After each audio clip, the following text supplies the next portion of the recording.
Les Somaliens, maintenant, les imams ont dit « Ah, nous ne pouvons plus nous considérer comme 100% musulmans ». Chaque année, 25% des musulmans quittent l'islam. Pendant 14 siècles, merci, 14 siècles, les dirigeants musulmans ont réussi à garder leur peuple isolé et protégé de, toute présentation sérieuse de l'évangile et de toute critique de l'islam pendant 14 siècles. Et tout d'un coup, nous arrivons à notre époque, et moi je considère cela comme venant de Dieu. Tout d'un coup, nous arrivons à notre heure, et c'est comme, c'est voici, Dieu dit, très bien, je vais te donner toutes les ressources, tous les matériaux, tout ce dont tu as besoin, et je vais te donner la technologie qui te permettra d'atteindre, les musulmans de tous les pays du monde. Partout où il y a une connexion Internet, et il y aura des musulmans parmi vous. Alors, à quel point est-ce plus évident?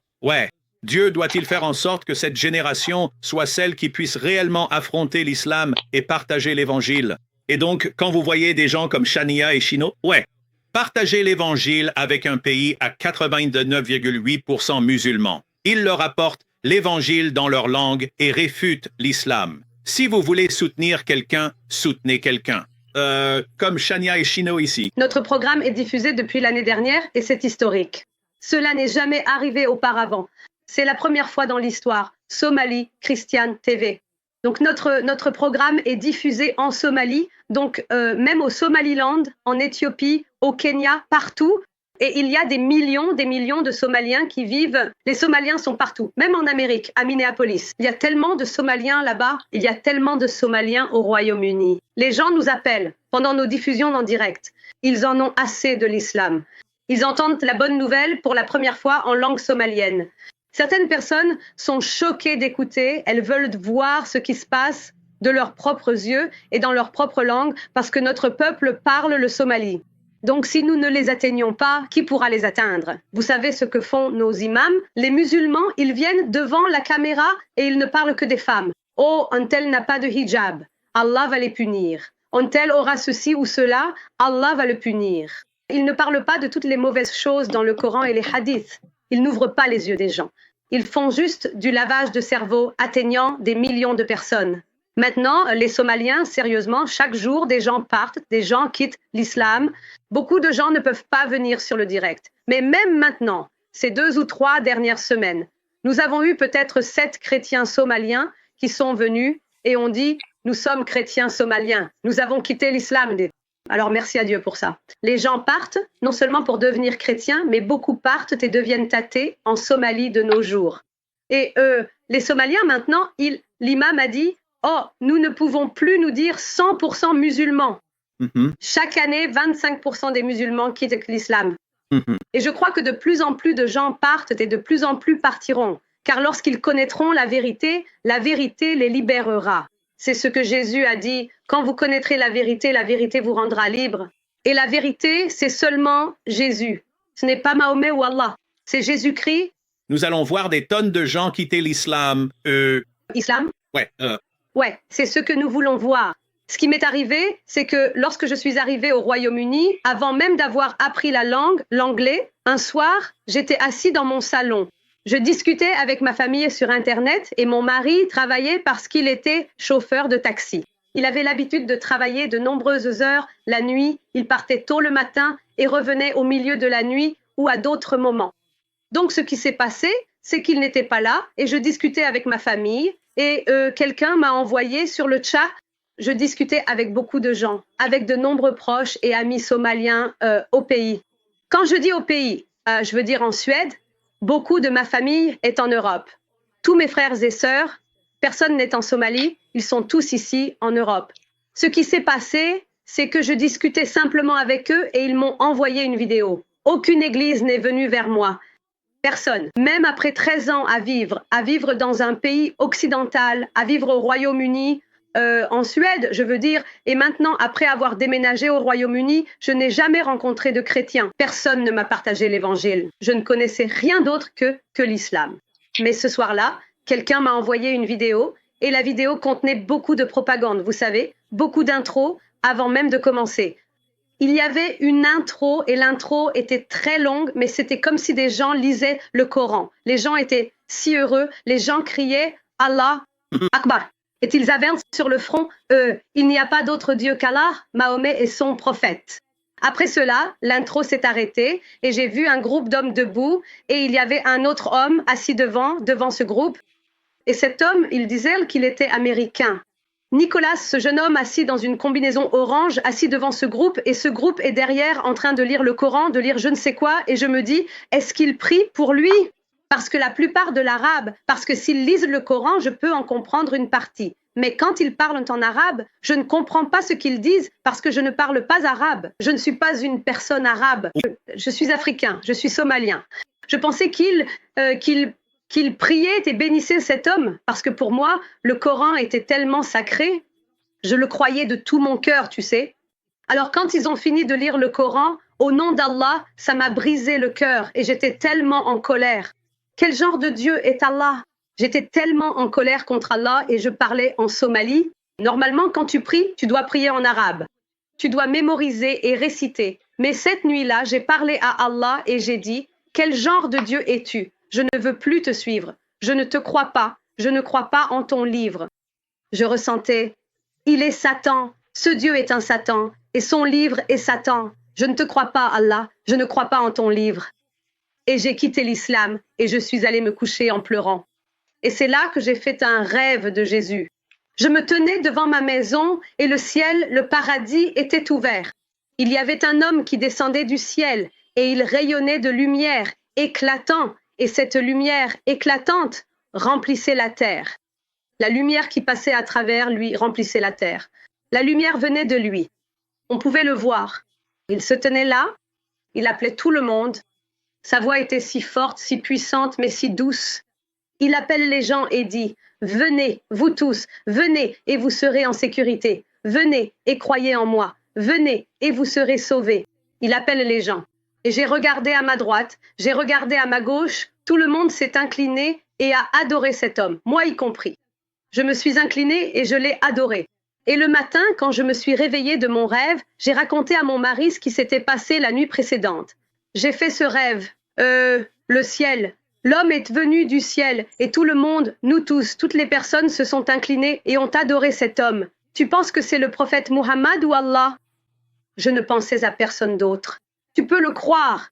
Toute ma vie, tout ce que je connaissais, c'était le prophète Muhammad. Toute ma vie, je ne connaissais que le Coran en tant que musulmane sunnite.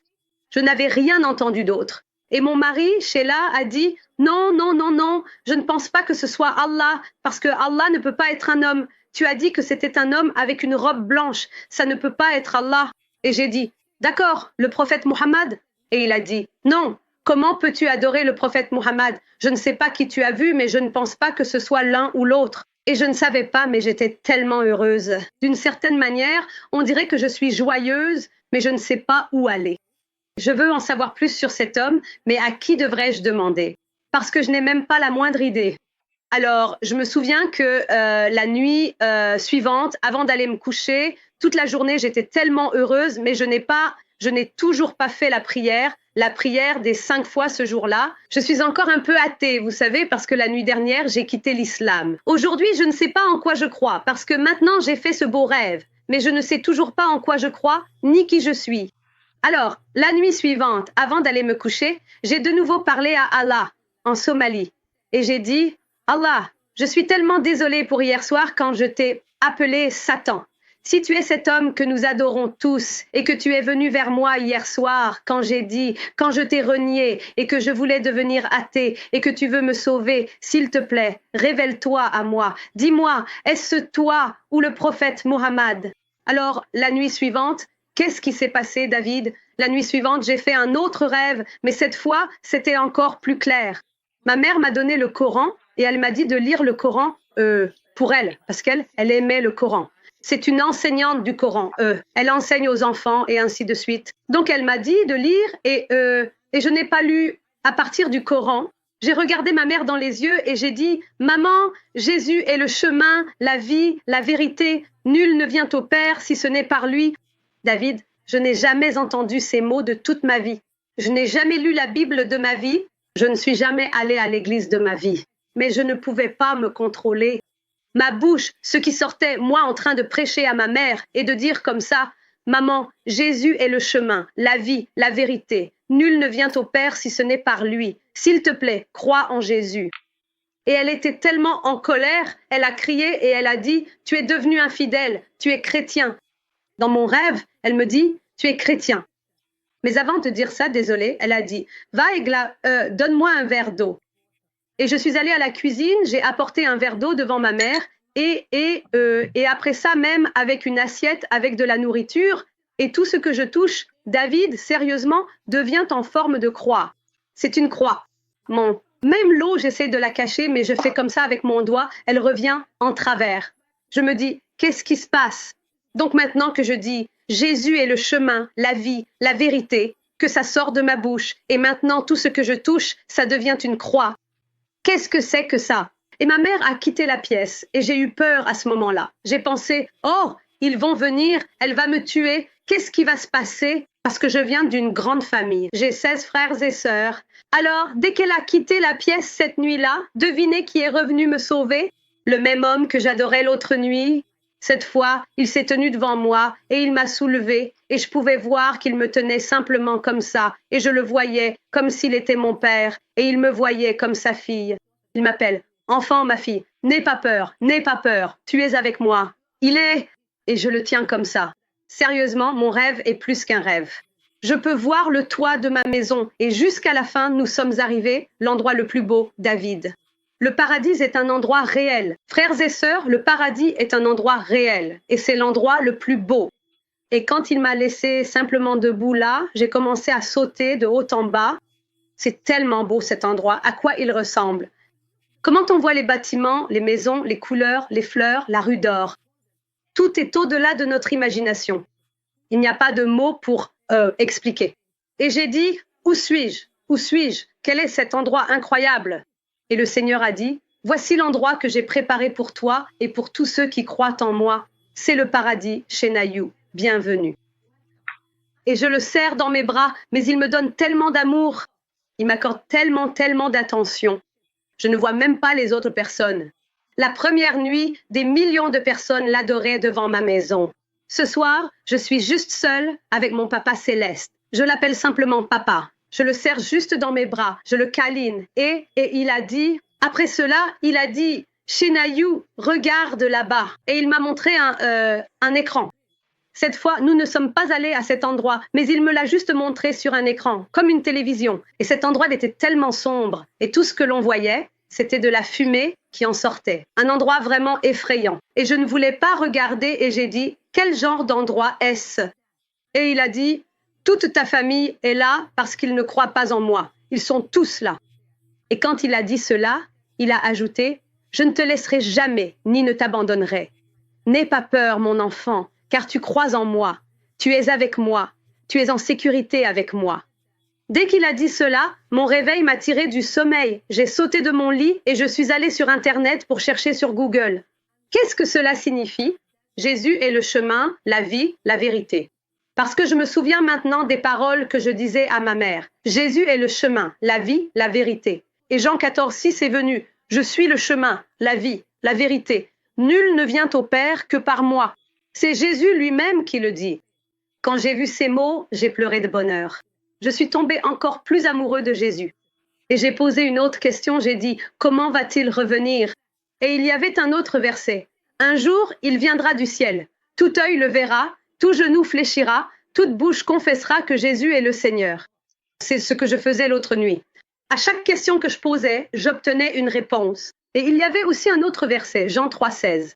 Tout le monde le connaît, mes frères et sœurs, car Dieu a tant aimé le monde qu'il a donné son Fils unique, afin que quiconque croit en lui ne périsse point, mais ait la vie éternelle. Je n'ai jamais entendu Allah dire qu'il m'aimait ou qu'il aimait quelqu'un, et maintenant, je suis tombé amoureux. Mais maintenant, je suis un disciple du Christ parce que je veux le don de Dieu. J'ai besoin de ce Dieu d'amour.